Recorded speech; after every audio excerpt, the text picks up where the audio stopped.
राजनीति को कुछ लोग कीचड़ का दलदल कहते हैं तो कुछ इसे सबसे कठिन साधना बताते हैं। किस्मत, मेहनत, कड़ा संघर्ष और सही समय ही किसी भी नेता को राजनेता बनाता है, या यूं भी कह सकते हैं कि एक सफल नेता के रूप में स्थापित करता है।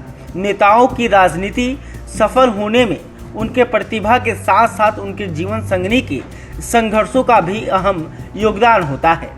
आज हम जिस सफल और संघर्षशील नेता की जीवन संगनी के अप्रतिम योगदानों की चर्चा करने जा रहे हैं, वो हैं पूर्व सांसद और राजद के राष्ट्रीय उपाध्यक्ष शिवानंद तिवारी की धर्मपत्नी स्वर्गीय बिमला देवी जी की। इसी 22 मई को उन्होंने पटना के पारस अस्पताल में अंतिम सांस ली और जीवन को अलविदा कह दिया। 11 वर्ष पूर्व इनका किडनी ट्रांसप्लांट हुआ था। पिछले कुछ दिनों से उनका स्वास्थ्य ठीक नहीं चल रहा था। उनकी शव यात्रा के दिन शिवानंद के विधायक पुत्र राहुल के सरकारी आवास पर बिमला जी को श्रद्धांजलि देने के लिए राजद सुप्रीमो लालू यादव भी शामिल हुए। बिमला जी के मृदु स्वभाव की वजह से सभी उनके साथ जुड़ी यादों की चर्चा कर रहे थे।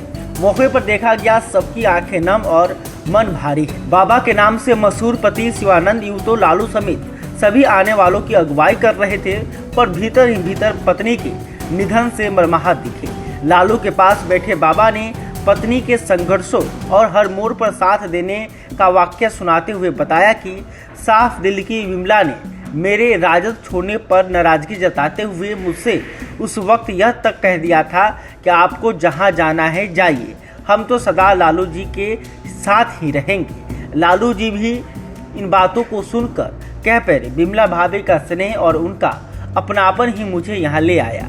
आगे उन्होंने कहा कि तेजस्वी और अन्य सदस्य अभी घर पर नहीं हैं, गाड़ी भी मौजूद नहीं है। फिर भी जैसे ही दुखद खबर मिली, मैं खुद को रोक नहीं पाया और कार्यकर्ता की गाड़ी से दर्शन करने आ गया। धन है बिमला जी और इनका जीवन संघर्ष, जिनकी बदौलत बाबा अपने कांटों भरा राजनीतिक जीवन सफर जारी रखा। भाभी आपके संघर्षों की साथी थी। लालू ने अपने शोक संदेश में कहा कि बिमला जी के निधन से मेरे परिवार का एक सच्चा दोस्त हम लोगों से बिछड़ गया है। बाबा ने बताया कि इसी 13 मई को शादी की 98वीं सालगिरह थी। घर में खुशी का माहौल था और 2 दिन बाद यानी 15 मई को बिमला जी की तबीयत बिगड़ गई। उन्हें अस्पताल जाते वक्त ही समझ आ गया था कि अब ये वापस नहीं आ पाएंगी। यह कहते हुए बाबा की आंखों से आंसू गिरने लगे। परिवार के लोगों ने उन्हें संभाला और आगे की रस्म करने को कहा। इसके बाद शव यात्रा की तैयारी शुरू हो गई। बिमला जी को अंतिम विदाई देने बिहार के मुख्यमंत्री नीतीश कुमार दिल्ली से लौटते ही सीधा पटना एयरपोर्ट से दीघा के बिंदटोली घाट पर पहुंचे और उनका दर्शन किया।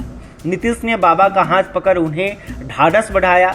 जदयू के राष्ट्रीय अध्यक्ष ललन सिंह ने ट्वीट करते हुए पुण्य आत्मा की शांति के लिए ईश्वर से कामना की है। बिमला जी के अंतिम यात्रा में सभी दलों के नेता, कार्यकर्ता, विधायक, सांसद और बिमला जी को चाहने वाले लोगों की बड़ी उपस्थिति रही।